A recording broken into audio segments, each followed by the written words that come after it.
Oke, Bismillahirrahmanirrahim. Assalamualaikum warahmatullahi wabarakatuh.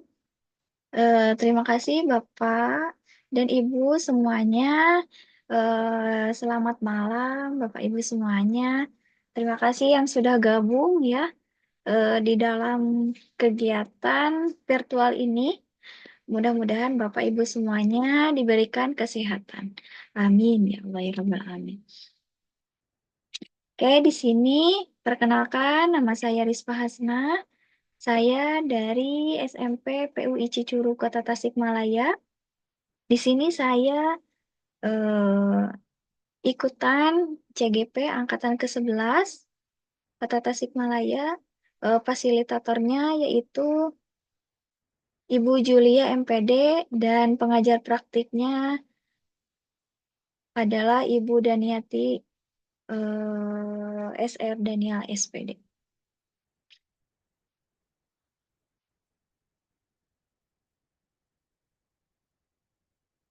Oke, selamat bergabung Bapak Ibu semuanya.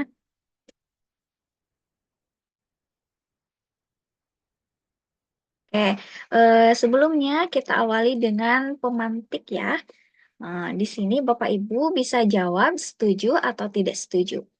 Ya, materi kali ini yaitu tentang disiplin budaya disiplin di sekolah. Ya, pemantiknya yaitu yang pertama, hukuman itu dapat mendisiplinkan anak. Menurut Bapak Ibu, hukuman itu bisa mendisiplinkan anak atau tidak? Oke, boleh Bapak Ibu yang mau jawab, boleh di kolom chat ya.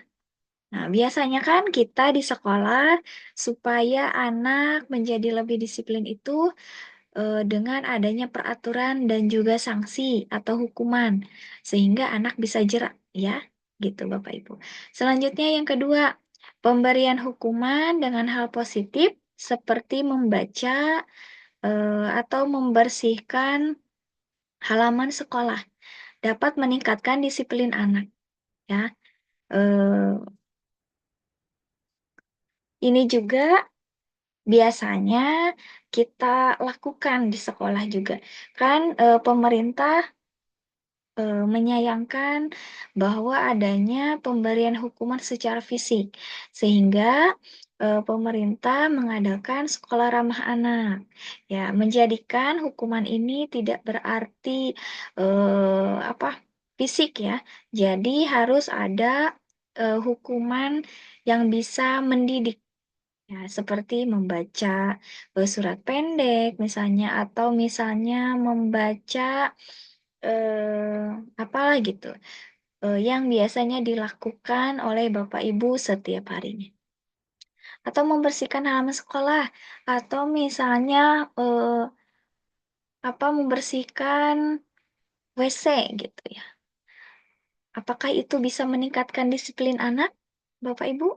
Silakan Bapak Ibu jawab tersendiri ya. Selanjutnya yang ketiga, memberi penghargaan dapat memberi motivasi kepada anak. Apakah betul dengan memberi penghargaan bisa memberikan motivasi kepada anak? Atau sebaliknya, anak bisa menjadi ketergantungan kepada Bapak Ibu?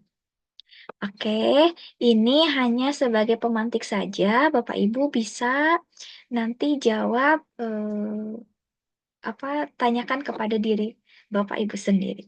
Oke, kita awali dengan ini. Selanjutnya, ini yang akan kita sharing ya. Yang akan kita bahas hari ini. Yang pertama ada disiplin positif. Yang kedua, teori motivasi, hukuman, penghargaan, dan restitusi. Yang ketiga, keyakinan kelas. Yang keempat, kebutuhan dasar manusia. Yang kelima, 5 posisi kontrol. Yang keenam, segitiga restitusi. Oke, selanjutnya, biar Bapak Ibu penasaran, kita bahas satu. Nah, pastinya Bapak Ibu ada yang belum kenal ya budaya positif. Tapi saya yakin Bapak Ibu semuanya sudah menerapkan budaya disiplin ini di sekolah Bapak Ibu. Ya, di sekolah Bapak Ibu sendiri. Eh, Makna dari disiplin ini adalah belajar mengontrol diri dengan menggali potensi kita agar tercapai tujuan mulia. Menjadikan seseorang yang kita inginkan berdasarkan nilai-nilai yang kita hargai. Maksudnya di sini supaya anak itu bisa mengontrol dirinya sendiri dengan menggali potensi yang ada dalam dirinya supaya bisa menjalankan apa yang menjadi nilai-nilai yang bisa mereka hargai, apa yang bisa mereka tanggung jawabkan. Gitu. Sedangkan budaya positif itu adalah nilai-nilai, keyakinan-keyakinan, kebiasaan-kebiasaan di sekolah yang berpihak pada murid agar murid dapat berkembang menjadi pribadi yang kritis, penuh hormat, dan bertanggung jawab. Jadi, kebiasaan atau pembiasaan yang positif yang biasanya kita lakukan di sekolah itu terus kita terus kita laksanakan supaya apa? Supaya anak ada adabnya, ya, penuh sopan santunnya, bisa menghargai sesama teman, sesama guru, dan bisa menjadi orang yang bertanggung jawab. Oke, selanjutnya disiplin positif itu tujuan penerapannya untuk apa sih? Nah, disiplin positif itu adalah mengajarkan anak supaya bisa bertanggung jawab. Jadi Bapak Ibu tidak usah mungkin memberikan hukuman atau memberikan konsekuensi yang tidak sesuai dengan eh, apa yang seharusnya. Ya, tapi Bapak Ibu bisa mengajarkan anak supaya anak bisa lebih bertanggung jawab. Dengan apa? Dengan kesadaran dirinya sendiri, tanpa harus disuruh, tanpa dia merasa takut, ya.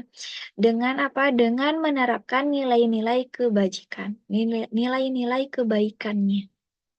Lebih ke arah disiplin, supaya bisa mengontrol diri dalam melakukan segala tindakannya. Dengan disiplin positif ini, membuat anak semakin paham dan menyadari arti motivasi intern yang ada dalam dirinya bukan akibat dari perasaan takut atau sekedar pujian. Ya, nah ini Bapak Ibu,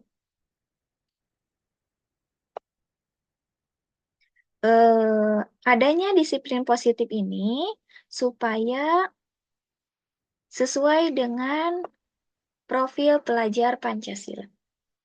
Ya, ini diharapkan sekali di kurikulum Merdeka harus berkaitan dengan profil pelajar Pancasila, ya. Beriman dan bertakwa kepada Tuhan Yang Maha Esa dan berakhlak mulia.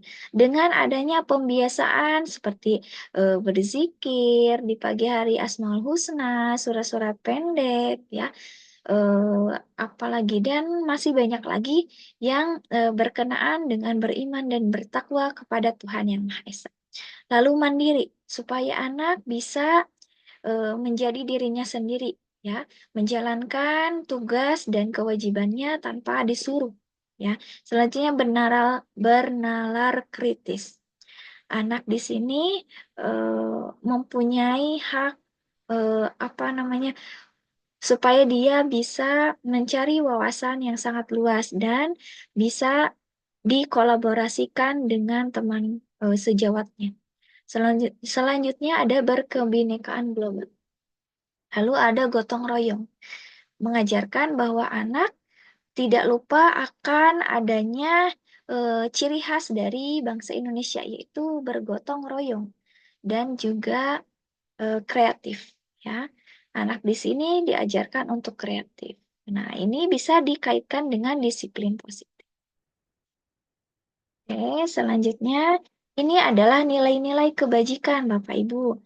Nilai kebajikannya yaitu toleransi. Siswa diharapkan bisa saling menghargai, ya, bisa saling menghargai antar teman, antar guru, kepada orang tua. Lalu mandiri, siswa diajarkan untuk mandiri.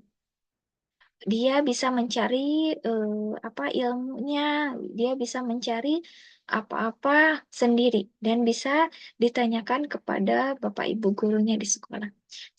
Selanjutnya ada menghargai antar teman dan menghargai guru. Kreativitas dan bertanggung jawab. Ini adalah salah satu apa dampak dari diterapkannya budaya positif di sekolah, supaya siswa bisa bertanggung jawab, gotong royong, rendah hati, dapat dipercaya, tidak merendahkan dan meremehkan orang lain. Apakah di sekolah Bapak Ibu murid-muridnya sudah menerapkan budaya positif di sekolah? Tentunya Bapak Ibu sudah sudah sangat bagus ya dalam penerapan budaya positif di sekolah. Oke, selanjutnya pembahasan selanjutnya yaitu motivasi perilaku manusia. Ada 3 motivasi dalam motivasi intern ya. Yang pertama, menghindari ketidaknyamanan atau hukuman. Di sini ketika anak melanggar peraturan yang ada di sekolah, dia menjalankannya hanya untuk supaya tidak dihukum ya. Banyak sekali kan Bapak Ibu murid-murid kita menjalankan peraturan yang ada di sekolah itu supaya tidak dihukum, supaya terhindar dari ketidaknyamanan. Nah, itu adalah motivasi yang paling rendah ya di motivasi perilaku manusia. Selanjutnya yang kedua, untuk mendapatkan imbalan atas penghargaan dari orang lain. Maksudnya di sini, ketika anak tersebut menjalankan peraturan yang ada di sekolah, tentunya dia harus mendapatkan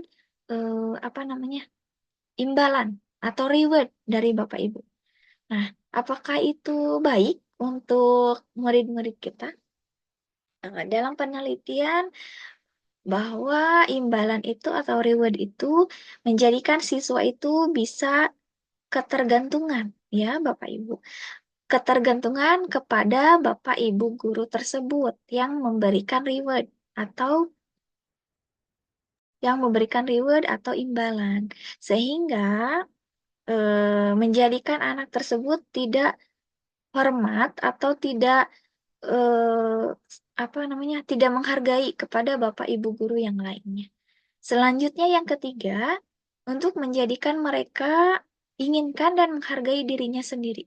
Jadi, yang ketiga ini mereka menjalankan peraturan yang ada di sekolah itu tanpa mereka disuruh. Dia bisa bertanggung jawab atas dirinya sendiri dan menjadikan nilai-nilai yang mereka percaya untuk dijalankan. Gitu.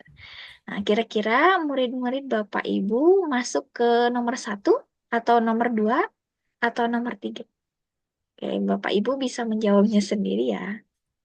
Oke, selanjutnya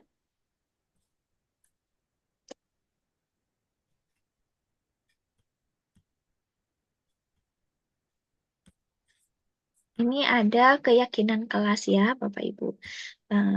Keyakinan kelas ini, ketika budaya positif itu diterapkan, bisa berperan dalam mewujudkan terbentuknya keyakinan sekolah atau keyakinan kelas dengan adanya kesepakatan antara murid dan guru. Apakah Bapak Ibu ketika awal ajaran tahun baru sudah menerapkan kesepakatan kelas? Nah, tentunya, oh udah, iya bagus. Tentunya Bapak Ibu di sekolah yang mungkin juga sebagai wali kelas ini wajib ya Bapak Ibu harus menerapkan kesepakatan kelas atau keyakinan kelas supaya nantinya murid kita dengan sendirinya dia sadar dan bisa bertanggung jawab. Oke, selanjutnya ini adalah contoh penerapan budaya positif di kelas 8, di kelas yang saya eh, apa laksanakan pada waktu itu karena saya juga sebagai wali kelas ya. Yang pertama itu contohnya menghargai pendapat teman. Ini sangat eh, apa sangat sekali penting menghargai pendapat teman. Ini hal positif yang saya tuliskan juga, pembiasaan menghargai pendapat teman itu sangatlah eh, harus ya. Nah, yang kedua, menghargai Bapak Ibu guru di sekolah. Nah, yang ketiga, mengembalikan buku paket ke perpustakaan setelah selesai pembelajaran. Yang keempat, saling menyayangi antar teman. Yang kelima, datang tepat waktu ke sekolah. Yang keenam, menjaga kebersihan kelas dan kebersihan lingkungan.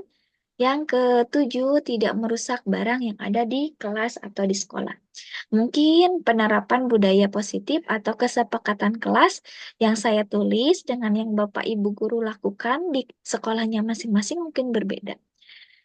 Ada yang misalnya menjaga kebersihan eh, apa kantin, menjaga kebersihan perpustakaan atau apapun gitu ya.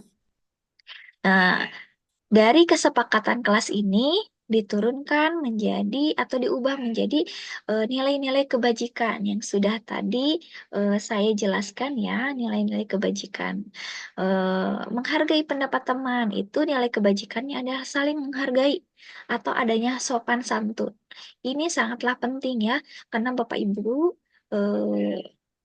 setiap paginya ya saya mendapatkan informasi dari televisi bahwa banyak sekali anak-anak yang tidak saling menghargai, eh, sehingga dari awalnya pembulian akhirnya misalnya ada pembunuhan dan lain sebagainya.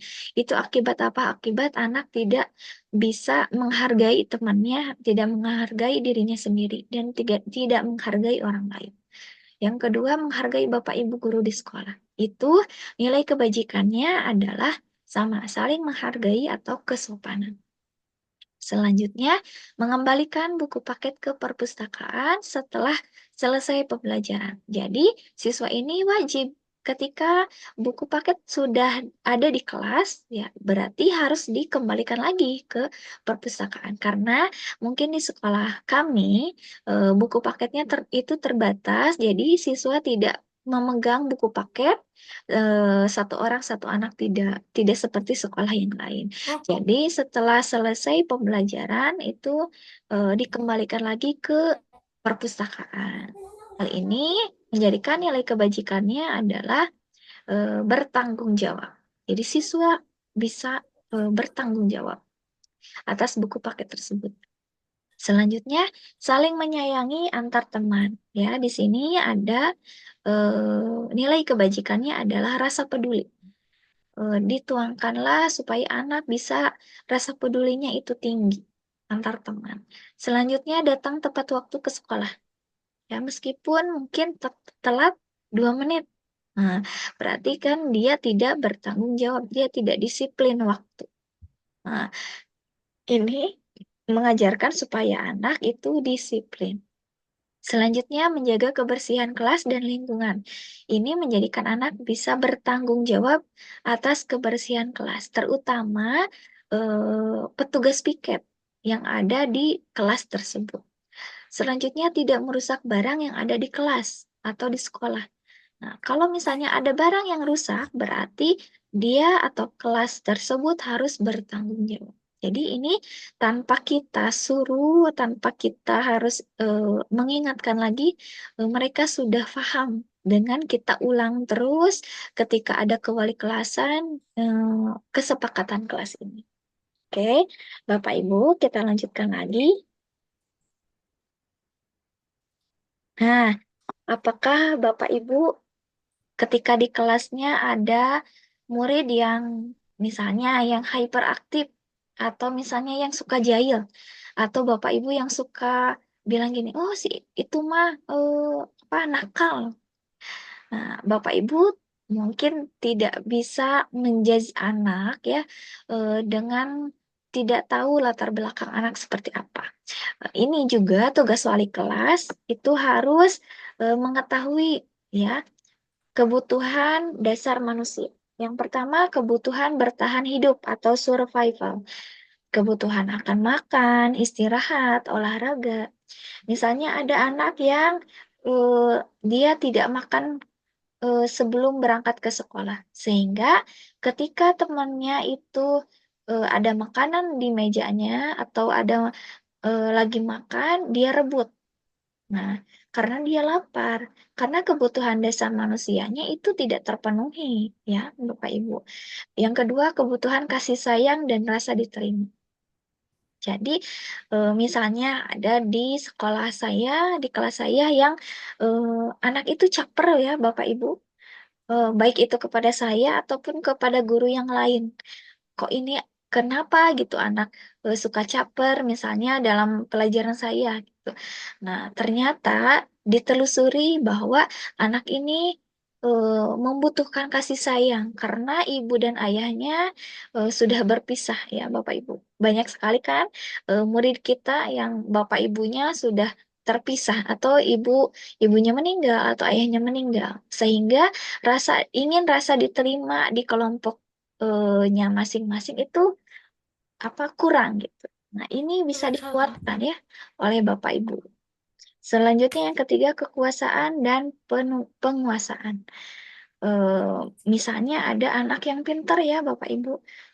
Terkadang anak yang pintar itu bisa mengganggu temannya yang lain. Dia ingin didengar, dia ingin memimpin. Itu juga bisa menjadi satu landasan kebutuhan dasar manusia. Yang keempat, adanya kebebasan. Hmm, Tugas kita sebagai guru itu harus memberikan kebebasan kepada anak. Anak bisa memilih, ya, tentunya memilih hal yang positif dan kita harus membuat pilihan kepada anak, ya atau tidak, gitu kan. Selanjutnya yang kelima kesenangan. Hmm, Harus ada kebutuhan mencari kesenangan atau humor ya. Misalnya ada kegiatan have fun, ada kegiatan gerak jalan atau ada kegiatan festival yang bisa menjadikan anak lebih kreatif dan senang akan apa namanya? Diasahnya kreativitas anak gitu ya Bapak Ibu. Oke, kita lanjutkan lagi. Ini ada 5 posisi kontrol ya Bapak Ibu. Kira-kira Bapak Ibu masuk ke posisi yang mana ya? Ada posisi penghukum, ada posisi pembuat rasa bersalah, ada posisi teman, ada posisi pemantau, atau manajerial, atau manajer. Posisi penghukum itu ketika Bapak Ibu menjalankan tugas dan juga memberikan hukuman, misalnya sit up, push up, atau jalan bebek, ya. Itu mungkin sifatnya penghukum ya, Bapak Ibu. Selanjutnya, pembuat rasa bersalah. Jadi siswa itu merasa bersalah ketika Bapak Ibu memberikan statement bahwa emang kamu tidak sayang sama ibu. Emang kamu tidak sayang sama bapak.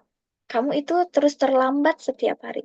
Nah, dengan kata-kata guru seperti itu membuat siswa semakin bersalah, ya. Itu juga ada dampaknya ya, Bapak Ibu. Selanjutnya teman, memposisikan guru sebagai teman kepada muridnya. Ini menjadikan siswa itu supaya apa ya namanya supaya ikut sesuai dengan apa yang kita arahkan. Tapi ini juga ada dampaknya juga Bapak Ibu. Selanjutnya ada pemantau. Eh, di posisi pemantau ini dan manajer ini mungkin dua posisi yang bagus untuk dijalankan ya di disiplin positif ini. Oke, kita lanjutkan Bapak Ibu. Nah, ini ada bagan tabel tentang motivasi. Ada eksternal, ada intrinsik. Ya, tadi penghukum ya. Ciri-cirinya yaitu guru menghardik atau menunjuk-nunjuk, menyakiti atau menyindir. Kata-katanya seperti ini. Kalau kamu tidak melakukannya, saya akan hukum kamu. Kamu harus hormat bendera selama 30 menit misalnya atau 1 jam gitu. Atau misalnya kalau kamu tidak patuh kepada saya, silakan keluar. Nah, itu biasanya guru dengan nada yang tinggi dan juga menyindir lalu menunjuk di depan teman-temannya yang lain. Itu berakibat Anak menjadi berontak, Bapak Ibu. Anak menjadi pendendam. Dan anak menyalahkan orang lain. Mungkin saya juga dulu pernah menjadi posisi di penghukum ya Bapak Ibu. Karena saya tidak tahu bahwa posisi penghukum ini ternyata hasilnya itu anak menjadi berontak Bapak Ibu. Ya, eh, mungkin ini ada sisi negatifnya yang menjadikan anak apa lebih berani, gitu. Lebih berani dalam hal negatif. Selanjutnya pembuat orang merasa bersalah. Nah, guru biasanya berceramah suka menyindir ya Bapak Ibu, menunjukkan kekecewaan yang mendalam. Kata-katanya seperti ini, kamu sudah mengecewakan Bapak dan Ibu. Eh, Kamu akan menjadi seperti apa? Ya, seperti itu. Kamu akan jadi apa? Atau emang kamu tidak kasihan ya sama ibu, sama bapak? Bapak ibu sudah capek dan lain sebagainya. Nah, di Tambah sini, usia mah gitu. Seharus oke, temajad. oke, di sini terima kasih yang sudah gabung, Bapak Ibu. Di sini hasilnya orang yang pembuat rasa bersalah itu menyembunyikan. Jadi si anak itu menyembunyikan hal-hal yang menjadi pelanggaran di sekolahnya, lalu menyangkal, oh saya tidak melakukan itu, Bapak Ibu. Dia memberikan apa ya jalan supaya si guru tersebut tidak sedih atau tidak malu atau tidak marah dengan apa yang dia lakukan. Selanjutnya berbohong. Lebih baik berbohong daripada ibu gurunya sakit hati. Itu hasil dari pembuat orang merasa bersalah. Selanjutnya, motivasi yang ketiga adalah sebagai seorang teman. Nah, ini membuatkan alasan supaya untuk murid-muridnya supaya apa menjejarkan tidak ada batasan gitu ya Bapak Ibu. Biasanya kata-katanya seperti ini, lakukan untuk Bapak atau Ibu ya, atau ya sudah nanti Bapak Ibu bantu bereskan. Jadi biasanya guru tersebut ikut andil dalam apa yang dilanggar oleh muridnya. Jadi dibantu gitu ya. Nah, apa sih hasilnya? Hasilnya itu murid menjadi ketergantungan Bapak Ibu. Kepada siapa? Kepada Bapak Ibu yang mensejajarkan teman gitu dengan mereka. Tapi tidak berarti untuk guru yang lain Bapak Ibu. Karena biasanya ke satu orang dia ketergantungannya. Selanjutnya ada pemantau, hitung dan mengukur. Biasanya pemantau ini dilakukan oleh Wakase kesiswaan Bapak Ibu. Karena apa? Karena Wakase kesiswaan itu yang membuat peraturan di sekolah gitu ya. Nah, di sini kata-katanya apa peraturannya? Apa konsekuensinya? Apa sanksinya? Gitu ya. Jadi pokoknya yang dibahas itu peraturan, sanksi, atau dia melakukan ini sanksinya apa sih gitu. Lalu hasilnya apa? Hasilnya itu adalah menyesuaikan bila diawasi. Jadi hanya diawasi oleh Bapak Ibu itunya gitu. Jadi tidak apa dengan Bapak Ibu guru yang lain. Selanjutnya ada manajer ya. Ini yang bagus untuk diterapkan ya Bapak Ibu. Diposisikan sebagai seorang manajer. Kata-katanya seperti ini. Apa yang kita yakini, nah, gitu. Maksudnya kita yakini dengan nilai-nilai kebajikan yang tadi, dengan kesepakatan kelas yang tadi. Kalau kamu meyakininya, kamu maukah kamu memperbaikinya gitu ya. Dan lain sebagainya. Itu hasilnya membuat anak menguatkan watak atau karakter menjadi lebih baik dan lebih bertanggung jawab. Bapak Ibu, saya juga sama-sama belajar. Kita bisa menerapkan ya posisi 5 posisi kontrol ini. Mudah-mudahan bisa memposisikan sebagai seorang manajer. Ini Bapak Ibu, tugas seorang manajer bukan untuk mengatur perilaku seseorang. Kita membimbing murid agar dapat mengatur dirinya dan juga bisa mengenali dirinya. Gitu. Selanjutnya, nah, ada segitiga restitusi, Bapak Ibu. Segitiga restitusi ini adalah suatu proses dialog yang dijalankan oleh guru atau orang tua agar dapat menghasilkan murid yang mandiri dan bertanggung jawab. Ya, ini berkaitan sekali dengan Bapak Ibu guru dan juga Bapak Ibu guru BK atau wali kelas ya. Segitiga restitusi ini seperti ini ya, Bapak Ibu. Yang pertama, menstabilkan identitas. Ya, kita apa namanya? Kenali dulu identitas masalahnya. Lalu yang kedua, validasi tindakan yang salah. Yang ketiga, menanyakan keyakinan. Menstabilkan identitas itu ini, kamu tentu punya alasan mengapa melakukan itu. Nah, biasanya ketika anak misalnya debat atau anak misalnya berantem ya di kelas, ini Bapak Ibu bisa pakai ini. Kamu tentu punya alasan mengapa melakukan itu. Selanjutnya, adakah validasi tindakan yang salah? Adakah cara yang lebih efektif untuk mendapatkan apa yang kamu butuhkan? Ya. Selanjutnya, keyakinan kelas apa yang telah kita sepakati? Lalu kamu ingin menjadi orang yang seperti apa? Setelah menstabilkan identitas, lalu validasi tindakan yang salah, emang tindakan yang dilakukan dia itu salah, tapi Bapak Ibu tidak harus menjudge-nya secara langsung. Harus apa? Harus tahu alasan dia melanggarnya itu kenapa. Lalu kaitkan dengan keyakinan kelas dan kuatkan dengan kamu itu akan menjadi orang seperti apa gitu. Selanjutnya ini menstabilkan identitas. Oke, bismillahirrahmanirrahim.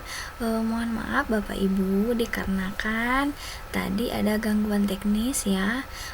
Saya lupa Zoom-nya itu ada waktunya 40 menit. Oke, kita lanjutkan ya di menstabilkan identitas. Berdasarkan prinsip ini, dibuat kesalahan adalah bagian dari proses pembelajaran supaya anak bisa lebih baik ke depannya, menggeser identitas anak yang gagal menjadi sukses.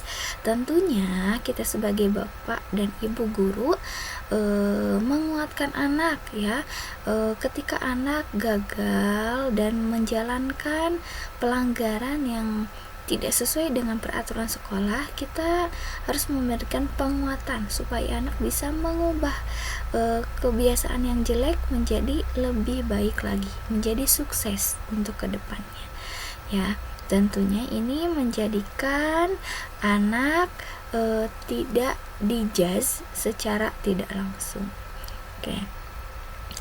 Mengubah kata-kata guru yang menyindir dan menjadikan siswa tersebut terlabeli. Ya, biasanya kan guru suka ada label-label siswa kan. Misalnya, si anak menjadi pemalas, si anak hiperaktif, terus si anak manja, si anak yang nakal gitu kan. Itu bukan hanya dari satu orang guru, tetapi banyak guru mapel yang menjudge anak itu misalnya menjadi anak-anak yang nakal, menjadikan anak tersebut terserap dalam ingatannya saya nakal. Jadi apapun yang dia lakukan pasti dia sudah menjudge dirinya sendiri bahwa apapun yang saya lakukan itu salah. Ajukan pernyataannya seperti ini. Membuat kesalahan seperti ini adalah sesuatu yang wajar. Manusia tidak ada yang sempurna. Kita bisa memperbaiki hal ini kok, gitu. Lalu yang kedua, ibu tidak menanyakan kesalahannya apa atau siapa yang salah, tapi kita fokus memperbaiki masalah ini supaya tidak ada keperpanjangan gitu masalah ini ya. Kamu bisa lebih baik kok dari ini, kamu bisa belajar menjadi lebih baik lagi supaya anak tidak tersindir juga, supaya anak bisa terpacu ke depannya, supaya bisa lebih baik dan menguatkan identitas anak yang awalnya sudah baik dan dia bisa dikuatkan di kelompoknya menjadi lebih baik gitu. Ini tugas guru bukan hanya mengawasi atau sebagai penuntun, tapi juga sebagai penguat akhlakul karimahnya kayak gitu ya. supaya anak bisa bertanggung jawab dengan apa yang sudah dia kerjakan, supaya tidak melanggar yang kedua kalinya. Selanjutnya ada validasi tindakan yang salah. Berdasarkan prinsip ini, setiap perilaku berupaya memenuhi suatu kebutuhan tertentu. Pernyataan disampaikan dengan nada tidak menghakimi atau memojokkan. Jadi Bapak Ibu guru harus berbicara dengan hati ya, tidak menghakimi atau menjudge atau memojokkan murid itu. Karena murid yang suka melanggar pasti dia sedang bergejolak gitu hatinya. Ajukan pernyataannya seperti ini. Ibu percaya kok kamu melakukan ini pasti ada alasan tertentu. Kamu melakukan ini karena mempertahankan sesuatu yang penting bagimu kan? Nah, contoh kasusnya seperti ini. Ada anak ya di kelas saya yang suka jahil kepada temannya saat sedang belajar dan menjadikan situasi di kelas menjadi ribut, tidak kondusif. Dan kita bisa menyampaikan ke anak yang suka jahil di kelas untuk menemui kita selepas pelajaran. Jadi tidak usah Bapak Ibu guru teriak-teriak di depan murid yang lain karena anak ini mengganggu. Tapi cobalah colek si anak tersebut dan ngobrol lah. Nanti kamu ketemu ibu selepas pelajaran ini. Ya.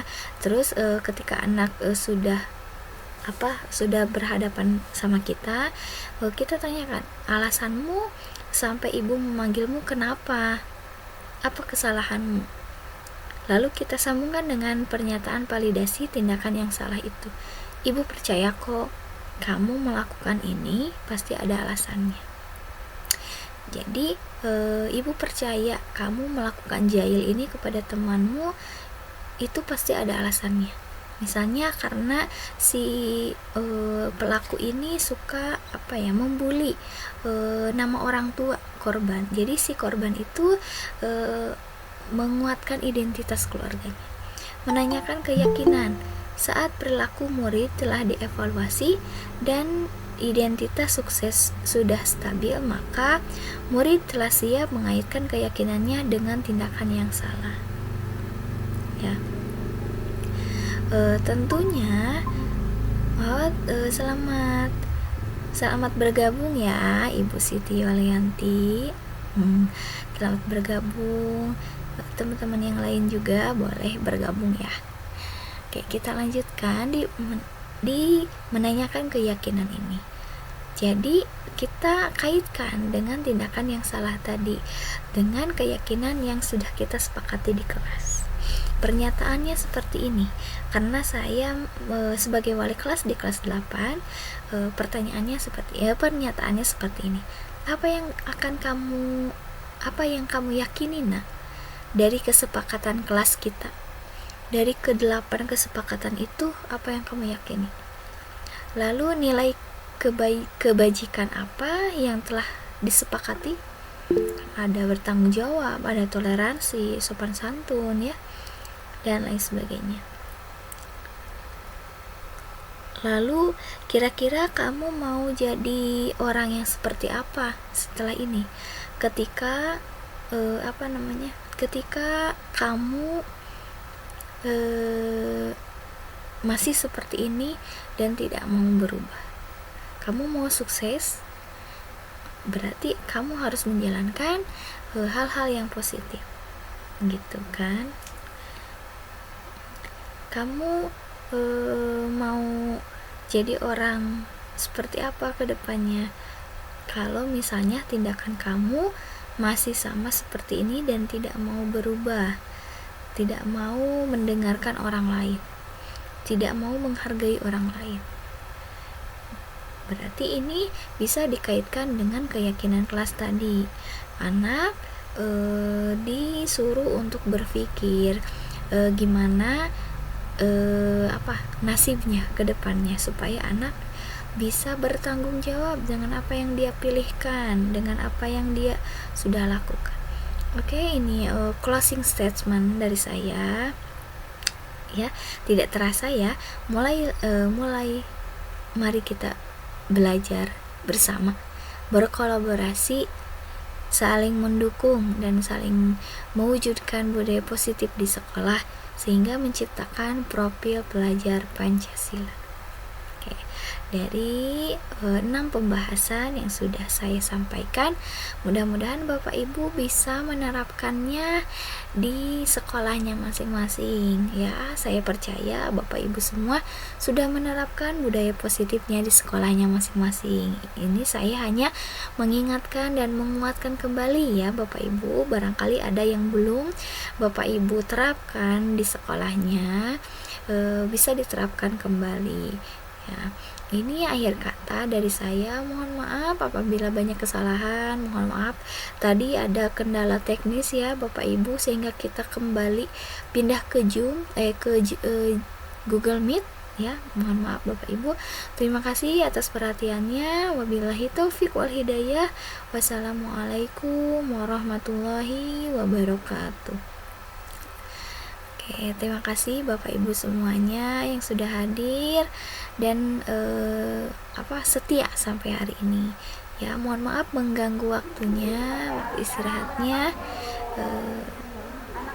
Terima kasih Bapak Ibu.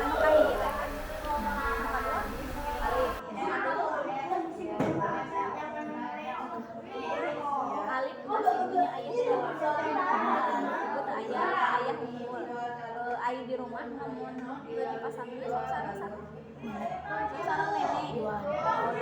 Alif teh orang dia Tanggerang jadi langsung kita Tanggerang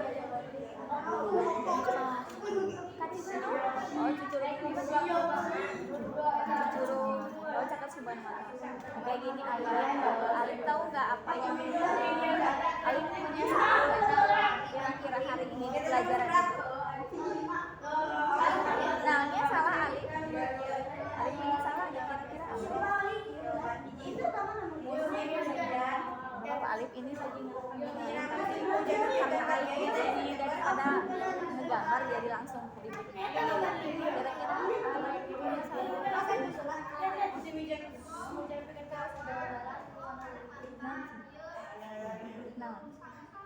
Kira-kira apa kesalahannya Alif? Kan ini lagi diskusi Alif ya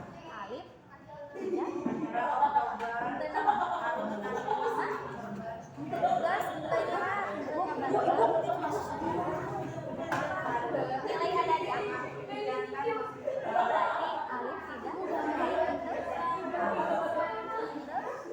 di apa?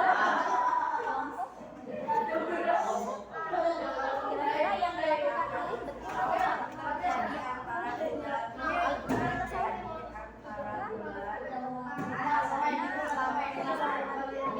ada kesepakatan kelas apa sih nilainya? Kita harus menghargai siapa? Alif ada kedang menghargai siapa? Menghargai itu menghargai diri sendiri dan menghargai itu menghargai ya betul. Berarti ada nilai yang pertama ada nilai menghargai. Kira-kira tadi menghargai anak atau menghargai ibu? Enggak, menghargai pedang atau enggak? Dengan cara Alif menggambar, dengan cara Alif lari-lari, Alif kira-kira menghargai teman atau tidak? Alif menghargai ada di sini atau tidak? Dengan cara Alif tadi menggambar, terus Alif lari-lari,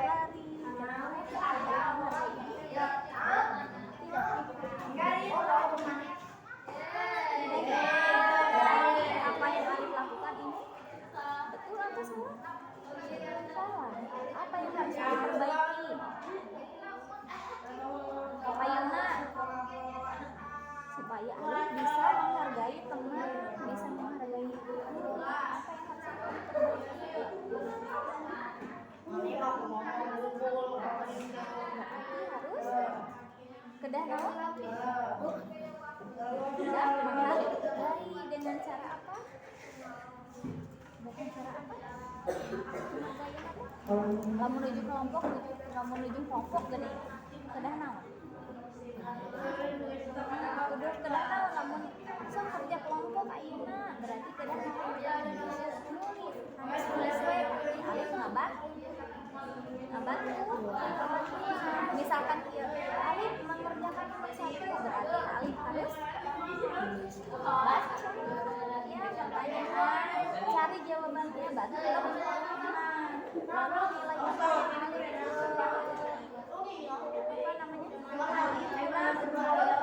perbaiki nilai apa emang enaknya lari-lari tidak peduli dengan teman enak tulisan ya tapi apa yang dia lakukan alif itu tidak benar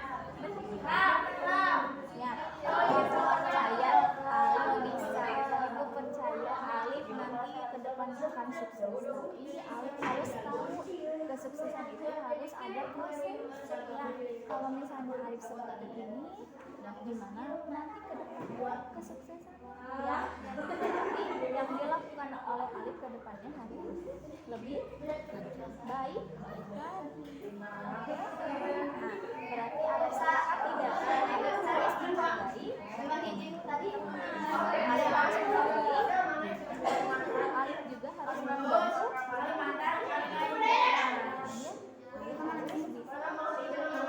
harus bisa mengerjakan bertanggung jawab atas tugas alif harus mengerjakan tugas jangan hari-hari boleh untuk kedepannya ya jadi sekarang apa yang alif lakukan ibu tahu alif sedang mungkin lagi renungan keluarga ya ibu percaya alif sukses tapi alif harus percaya itu bahwa kesuksesan itu berawal dari serius alif sekarang serius berarti alif harus serius dalam belajar boleh ya untuk kedepannya silakan terima kasih alif. Assalamualaikum warahmatullahi wabarakatuh. Nama saya Alif, kelas 7. Testimoni dari saya setelah melaksanakan restitusi bersama Ibu Risma, saya bisa lebih taat dalam menyalakan peraturan di sekolah. Wassalamualaikum warahmatullahi wabarakatuh.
kelas 8. Saya hari ini sebagai peserta menyusunkan kesepakatan kelas. Bersama teman-teman, kesepakatan kelas menjadi kami bisa lebih bertanggung jawab. Assalamualaikum warahmatullahi wabarakatuh. Assalamualaikum warahmatullahi wabarakatuh. Saya Rizka Nurul Ma'wa dari kelas 8. Saya hari ini sebagai peserta penyusunan kesepakatan kelas bersama teman-teman. Kesepakatan kelas menjadikan kami lebih bertanggung jawab. Mungkin itu yang bisa saya sampaikan. Wassalamualaikum warahmatullahi wabarakatuh.